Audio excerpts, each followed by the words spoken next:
Assalamualaikum warahmatullahi wabarakatuh. Salam sehat semuanya. Perkenalkan, nama saya Rafli Bukhari dari Manajemen Informatika. Di sini saya akan menjelaskan tentang ISO 22000. Sebelumnya, apa itu ISO? ISO merupakan singkatan dari Organisasi Internasional untuk Standarisasi. Ia sendiri adalah bagian penetapan standar internasional yang terdiri dari wakil-wakil dari Badan Standarisasi Nasional setiap negara.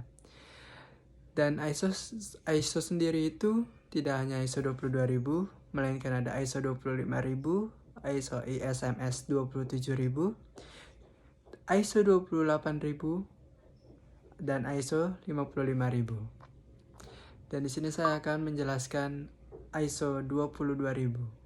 Untuk ISO 22000, definisinya sendiri merupakan sebuah standar yang dikembangkan oleh International Organization for Standardization atau disingkat ISO yang berhubungan dengan keamanan pangan. Pada dasarnya, standar ini merupakan standar turunan dari ISO 9000. Dan untuk keamanan pangan berkaitan dengan adanya bahaya yang dibawa oleh makanan pada saat konsumsi. Oleh karena resiko keamanan pangan dapat timbul pada tingkatan apapun di industri pangan, pengendalian yang sesuai sangatlah penting untuk diterapkan sehingga beragam upaya dari berbagai pihak dalam industri pangan sangatlah diharapkan. Keamanan pangan adalah metode atau disiplin ilmiah berkaitan dengan penanganan, penyiapan, dan penyimpanan makanan untuk mencegah penyakit dari makanan. Dan standar internasional ISO 22000 menjelaskan syarat-syarat sistem manajemen keamanan pangan yang menyertakan elemen sebagai berikut. Yang pertama, itu ada komunikasi interaktif. Yang kedua, manajemen sistem. Yang ketiga, program-program pendahuluan. Yang keempat, ada prinsip HACCP. Menurut WHO, analisis bahaya dan pengendalian titik krisis didefinisikan sebagai suatu pendekatan ilmiah, rasional, dan sistematik untuk mengidentifikasi, menilai, dan mengendalikan bahaya. Pada awalnya, prinsip HACCP dibuat untuk keamanan pangan, tetapi sistem ini akhirnya dapat diaplikasikan lebih luas dan mencangkup industri lainnya.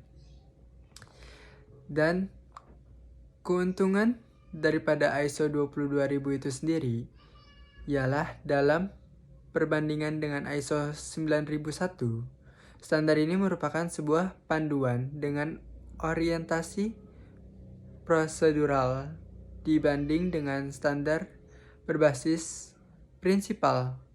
Selain itu, ISO 22000 adalah sebuah sistem manajemen risiko untuk industri tertentu yang ditunjukkan kepada usaha pengelolaan dan pemasaran pangan manapun yang dapat digabungkan dengan sistem manajemen mutu dalam ISO 9001. Dan pada pasal 1 angka 5 Undang-Undang Nomor 18 Tahun 2012 tentang pangan menyebutkan keamanan pangan sebagai suatu upaya untuk mencegah pangan tercemar baik secara biologis, cemaran kimia, dan benda lain yang dapat mengganggu, merugikan, dan membahayakan kesehatan serta tidak bertentangan dengan agama, keyakinan, dan budaya masyarakat sehingga aman dikonsumsi. Aplikasi HACCP, terutama yang diperuntukkan bagi pangan, dilaksanakan berdasarkan beberapa pedoman, yaitu prinsip umum kebersihan pangan kodeks yang sesuai dengan kode praktik, dan undang-undang keamanan pangan yang sesuai. Istilah kodeks kadang-kadang digunakan sebagai sebutan bagi format model buku standar atau disingkat Komisi Buku Pangan. Keamanan pangan atau higienis makanan itu adalah metode atau disiplin ilmiah berkaitan dengan penanganan, penyiapan, dan penyimpanan makanan untuk mencegah penyakit dari makanan itu sendiri. Sekian tentang ISO 22000. Kurang lebihnya mohon maaf. Wassalamualaikum warahmatullahi wabarakatuh.